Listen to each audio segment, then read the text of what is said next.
Welcome to the IATA Ground Handling Conference 2019. Bienvenido a Madrid. IATA is pleased to host this event in Madrid, the capital of Spain. With its strategic location in the center of the Iberian Peninsula, Madrid is a cosmopolitan city that combines modern infrastructures with an impressive cultural and artistic heritage and centuries of exciting history. Also famous for its excellent tapas and wine. Last but not least, Madrid is the proud home of the Real Madrid football team. Madrid is also the home city of our host airline, Iberia, the flagship carrier of Spain, created in 1927. IATA is pleased to host its 32nd IGHC conference at the Marriott Auditorium Hotel and Conference Center, the biggest Marriott hotel in Europe and which will be our home for the next 3 days. We wish you to get maximum value from all the presentations and discussions, so please try not to be distracted by your emails during our plenary sessions and workshops. Please now switch your mobile phones to silent, but don't switch them off. Make sure you're connected to Wi-Fi and have downloaded the conference tool to your phone. The pocket guide given to you at registration explains how to do this. The app adds great value to your networking opportunities.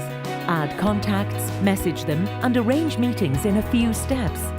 The Biz Zone is new to this year's edition. Tables are reserved for the meetings you scheduled via the IGHC tool.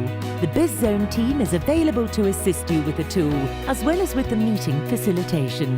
Be sure also to visit our 40 exhibitors located in the exhibition hall.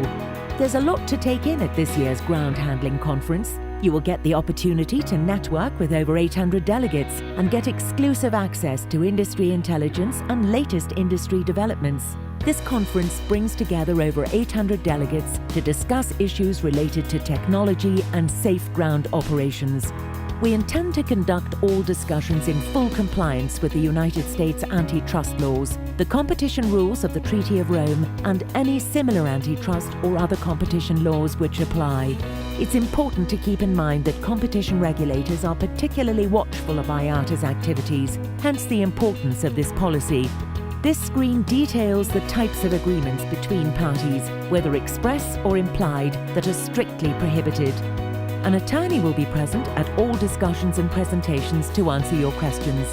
The IATA competition guidelines can be found on the app. Your safety is important to us. Emergency exits are clearly marked around the conference and exhibition area. Please take a moment to locate your nearest exits, bearing in mind that they might well be behind you. We hope that you enjoy your time with us in the beautiful city of Madrid. We count on your input and active participation. Please sit back, relax, and enjoy the journey. Buen viaje. Ladies and gentlemen, please welcome our Master of Ceremonies, John Boggs.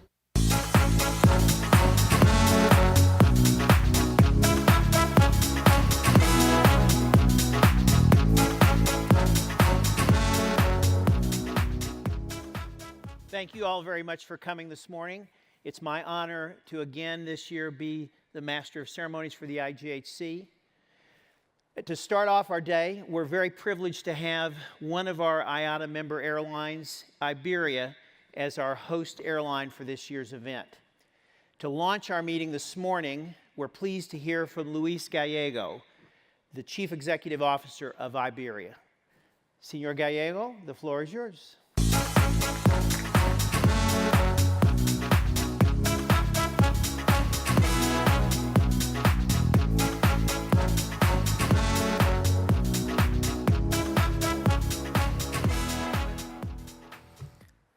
Hello, everybody, and welcome to Madrid. I hope that you are inspired by this wonderful city and that in the debates and working group sessions that you plan to attend, you get lots of brilliant new ideas and proposals to transform the handling industry, a business between the need to be increasingly efficient and competitive and the growing demands of the airlines.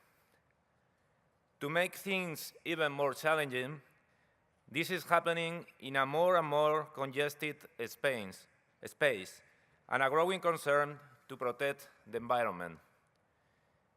But even as it faces these challenges, the handling business is seeing many new opportunities appear, as evidenced by IATA's several ongoing projects, and I may talk also about the initiatives underway at our own handling unit.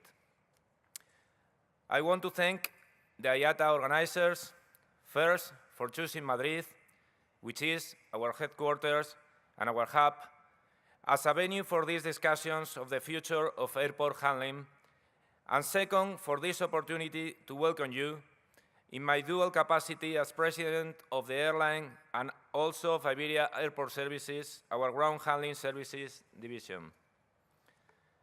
Wherever we start on the playing field, as airlines, handling providers, or airport administrators, as allies or as competitors, we share many of the same interests.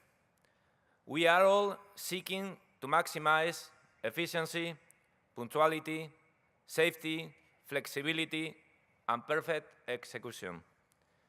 And for IATA to be joining the quest for developing 21st century handling services is an assurance that we will be heading in the right direction.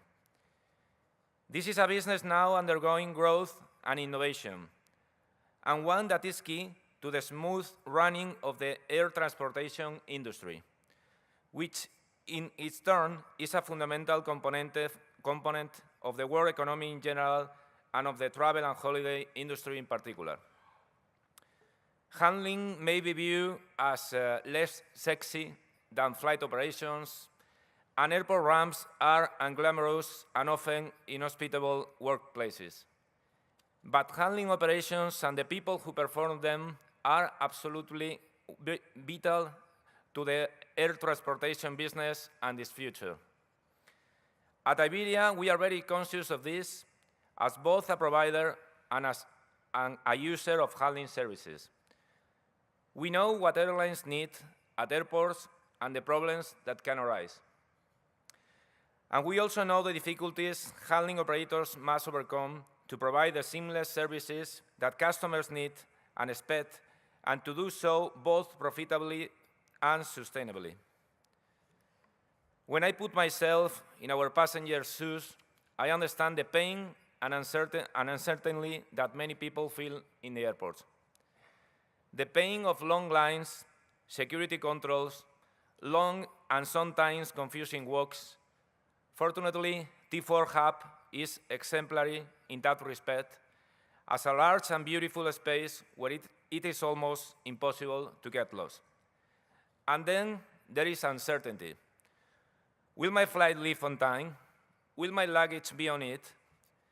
It's up to us, those who are here today, to alleviate these pains and uncertainties. It's true that the past few years have brought major advances, but much remains to be done. In the next few days, we will be able to visualize the airport ramp of the future. We will address the problems of congestion, of errors, of risk damaging, increasingly expensive and sensitive equipment and cargo. But we will also examine the opportunities before us, innovation in general and digitalization in particular. All these matters are encompassed in an Iberia Airport Services project called Go Up.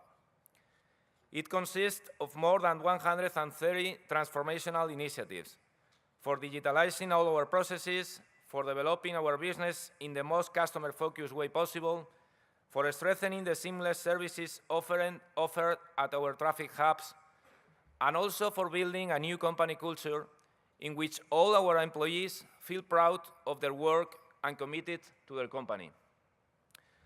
We want our staff to play a leading role in these efforts by ensuring the safety of both people and equipment, and by helping them design the future, for we welcome and rely on their observations and proposals for making improvement to all our practices. We are also taking steps toward green handling, the use of clean electric vehicles, and other contributions to a cleaner environment. But there are many things that we can't do alone. We need airports to address the capacity problem and to simplify processes. We need the tech companies that bring innovations to the business. And we need IATA, which, with such initiatives as the development and implementation of global ground operations standards, which has been tabled here. That's enough for me. You, all of you here today, are the ones who must lead the advance toward the airport ramp of the future. I'm confident that together we can make a great deal of progress. And let me close with a few words about Madrid. I hope you'll find time in your tight agenda to enjoy all that Madrid has to offer. Madrid is a marvelous city. It is open and cosmopolitan, with a lifestyle that is both energetic and relaxed. A city where nobody asks where you are from, where everybody is welcome. You will feel you are welcome too.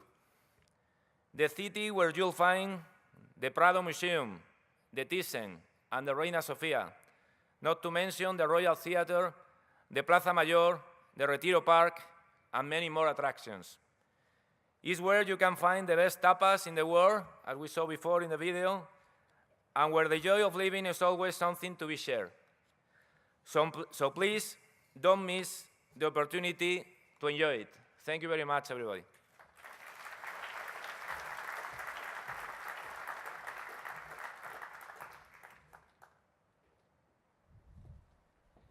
Senor Gallego, thank you very much. Another major player in the global civil air transport industry is actually a Spanish organization as well, and that's AENA. They're the world's #1 operator of airports by passenger volume. They have 46 airports here in Spain, and they're working with 17 other airports around the globe. As they work with both airlines and ground handlers in their role of managing airports, they're particularly well qualified to speak to us today. So we're pleased to hear from their managing director for airports, Javier Marin. Senor Marin.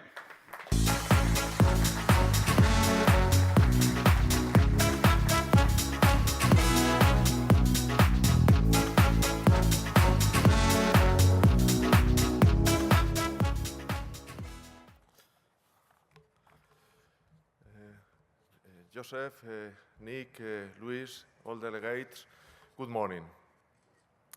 First, let me thank IATA for the opportunity to be here with all of you today, and at the same time, as Luis mentioned, for having chosen Spain, and in particular Madrid, to organize this event. I would like also to congratulate you on this initiative. The challenges that air transport faces require maximum cooperation and coordination between all those involved in the industry. Among others, airlines, ground handlers, technology suppliers, and airport operators.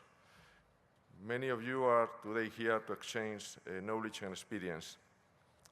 For those of you who may not be familiar with AENA, I would like to say that AENA is the world leader airport operator by number of passengers.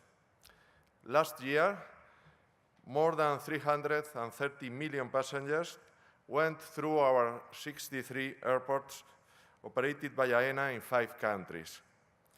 In the 46 Spanish airports alone, we handled more than 260 million passengers. As airport operators, we are proud to have the lowest scale costs among comparable airports in Europe. Our main objective is to maximize the efficiency in airport operation, while at the same time we guarantee the highest levels of safety and security. This is because we are perfectly aware of our contribution to connectivity, and therefore to the economy and to the employment of the regions we serve. In this sense, air transport is essential for Spain, as tourism is one of our main industries. We are the second most visited country in the world.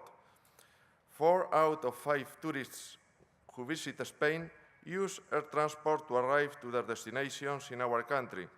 And of course, they use our airports. In this context, ground handling sector plays a fundamental role in providing efficiency and quality services to airlines and their passengers. In total, the ground handling sector in Spain employs more than 17,000 people and handles more than 2.3 million operations a year. Following the European regulation, in 2015, and for a period of 7 years, IATA granted 49 licenses to carry out the third-party handling activity in our airports. IATA set some ambitious requirements for the handling services provided at the Spanish airports, requirements that are related to service quality and efficiency. We ask for those demanding quality levels to ground handlers because our clients and users also demand them from us, and additionally, because they are imposed to AENA by the Spanish airport regulator. For this reason, cooperation between the ground handling sector and airport operator is essential. The airline industry is highly competitive, it is continually evolving, and all those who serve airlines and passengers must evolve to meet their expectations.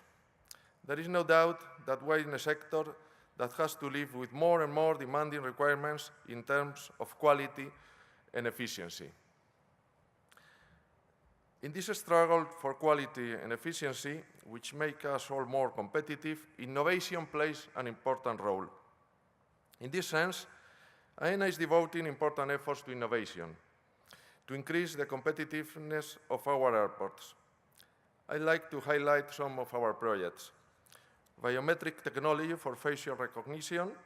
The technology is already being tested at some of our airports through pilot projects with successful results, integrating the entire process of a passenger, check-in, security control, boarding, etc. Baggage tracking, a collaborative environment that allows passengers to have a real-time information of the location of the baggage. Or the image recovery software for passenger baggage inspection for passengers that do not show up for the flight at the boarding gate. This system allows not having to remove the unclaimed baggage from the aircraft, solving an operational problem that provokes delays and extra costs to the airlines. Or the CDM, the collaborative decision-making, the European project which aims at improving the operational efficiency of all the airport operators by reducing delays, increasing the predictability of events during the process of a flight, and optimizing the utilization of resources by sharing accurate and timely information and the adoption of new procedures and tools. All these projects, in addition to modernizing our airports, enhance the passenger experience as travelers as they go through our airport facilities. Innovation must serve not only to achieve higher quality of service and efficiency in operations, but also must contribute to the sustainability of our activity. Air transport will double its volume worldwide in the next 20 years, perhaps early, as a result of a more connected and globalized society. We need to work to ensure that this growth is compatible with the necessary initiatives that make air transport socially and environmentally sustainable. Otherwise, it will simply not happen. In this sense, I want to call on all the aviation industry stakeholders globally to share a joint ambition, a vision and a roadmap towards a net zero carbon emissions air transport system. I would like to conclude by thanking IATA once again for giving me the opportunity to participate in this event today and by congratulating them for having achieved such a high level of participation. I'm sure that the exchange of experience, points of view, and knowledge of all participants will have very fruitful results. Enjoy the event and enjoy Madrid. Thank you very much.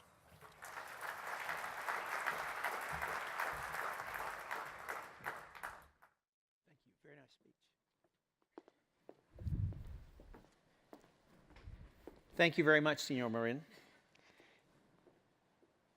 I also want to take a moment here to extend a special thank you to IATA and the entire organization, because they, as well as Qatar Aviation Services, sponsored our welcome reception last night. I think we should give them a round of applause for their generous sponsorship.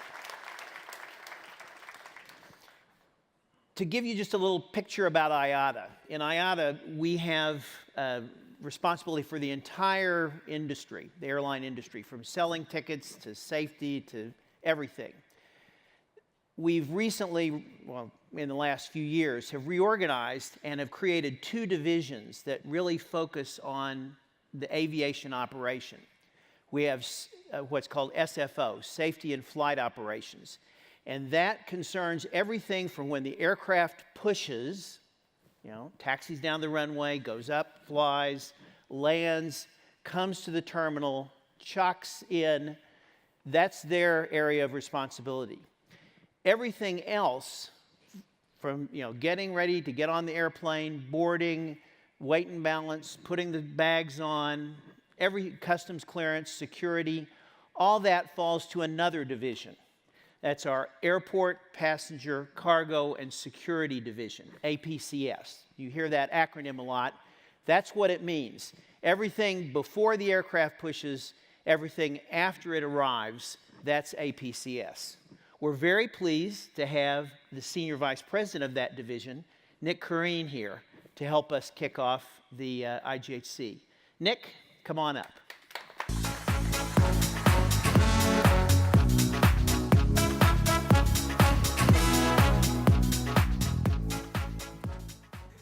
John, I'd like you to say that to, a few more times throughout this conference. I can get used to it. It sounds like I'm really important, but really I'm not. Yes. Good morning, everyone. What a tremendous opportunity it is to be hosted in such a great city. Luckily, not my first time here, but everything that's been said about it is true and more. And thanks to everyone involved for pulling together what's amounted to be a record-setting IGHC, which speaks volumes, I think, to the importance and the relevance of this topic as we face the future together.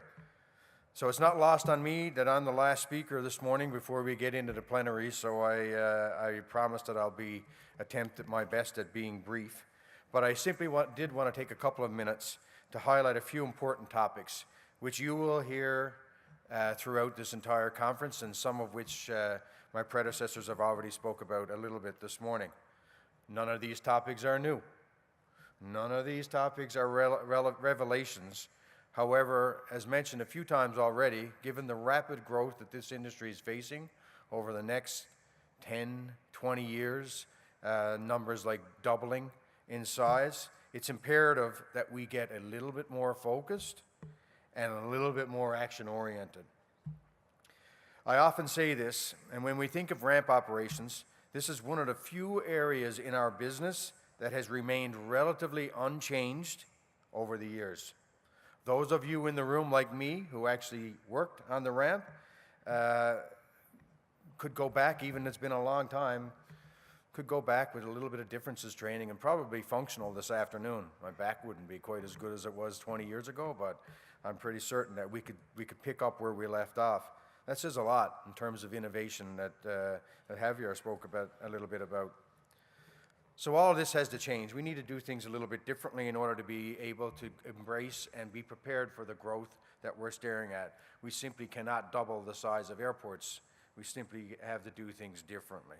But there's three areas that we really need to talk about, and you'll hear more and more and more about, and we do hear on a regular basis, but there's safety, there are global standards, and it's innovation. In terms of safety, there are more pressures on the ramp today than there have ever been before. It's overcrowded. The demands to be faster, more efficient, and less costly. And the turnaround focus continues to rise.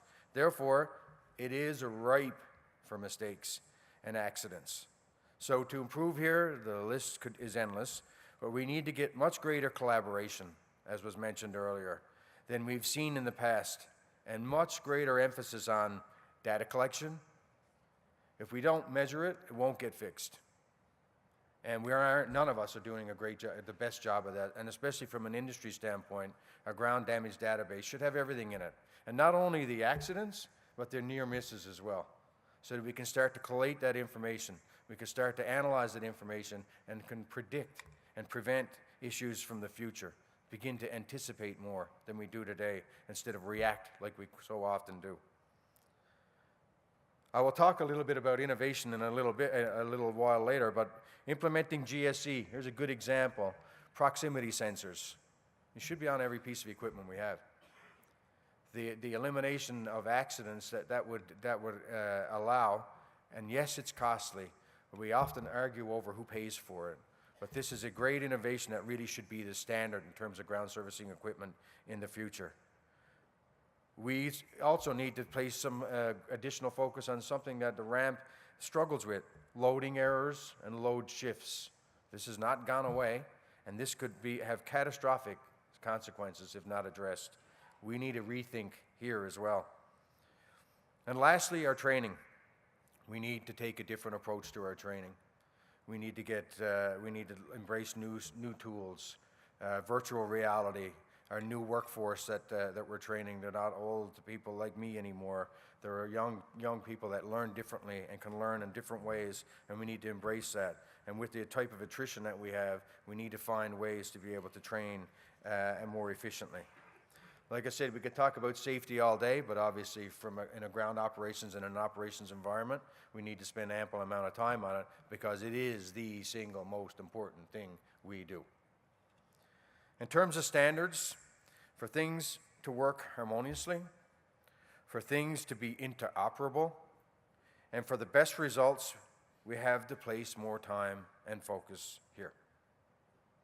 Just a couple of areas. The IGOM. We've made a lot of progress with the IATA Ground Operations Manual, no doubt. But it's a good start. And it's beginning to gain more and more global adoption, and many of our larger airports are making this a baseline for operations, which is good. But having said that, we still need to build on that book. We need airlines and ground service providers to embrace it, to file their differences so that we can analyze why everybody's doing so many different things in different ways to find the best one. Ground handling is not competitive in terms of how we handle. And certainly there's going to be differences in what we do, but not as many as we have today. It's handcuffing us. So this is just a plea that we begin to actually understand what everybody's doing, take that information to make the best ground operations manual there is. Dead stop. Secondly is ISAGO.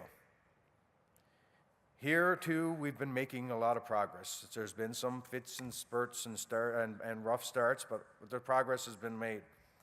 But we need, as an industry, to put all of our efforts into making this the most robust auditing program for ground operations there is.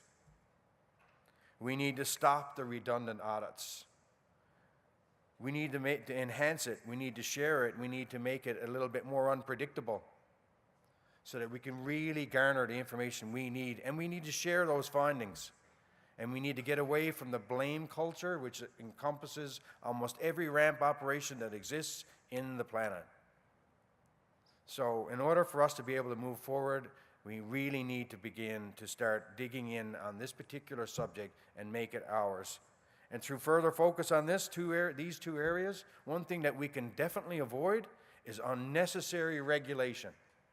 This is the only area left in the airline world primarily that is not regulated.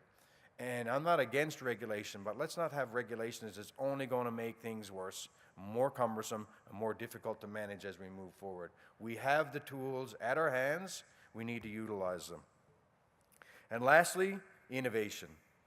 And I think about this a lot. In fact, I flew in this morning, and it always confounds me when I look out, as I still love the smell of diesel and I love the ramp operations. I think, nothing has changed.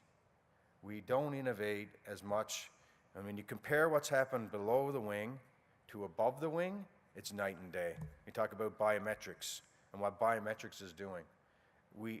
And what the passenger experience and how much that's changed in such a short period of time. Yet the ramp operation seems to be missing.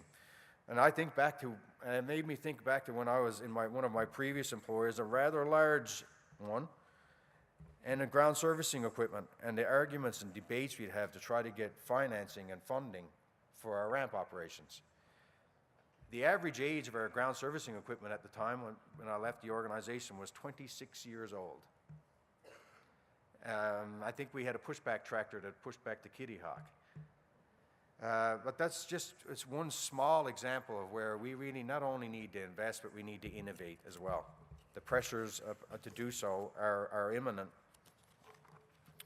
But all jokes aside, for whatever reason, the ramp is often left as is, while we have, as mentioned, seen massive innovation elsewhere.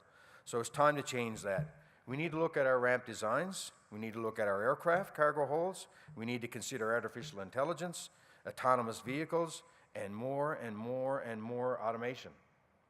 It's a necessity. Fortunately for us, our ground operations group, many of whom are here today, which is a group of experts, airlines, ground service providers, supported by IATA and ASA to facilitate this discussion as we move forward. The vision of the ramp of the future is referred to as CEDAR, Connected, Ecological, Digital, Autonomous Ramp. And they are focusing right now on three key areas: digitization of the aircraft turnaround, modernization of the GSC and processes associated with it, and enhanced stand design. This is very important work as we push to ensure we as an industry are prepared for the growth that we anticipate. This program is also part of our next initiative, which we co-lead with Airports Council International. In all areas of the airport operations, we're focused on a keen eye to the future. So as they say, there are opportunities abound, but we just can't keep talking about it. We need to take concrete steps towards building for the future. Again, thank you for bearing with me. Thanks again for all the sponsors and people who make this great event a reality. And I truly hope you have a wonderful conference. Thank you.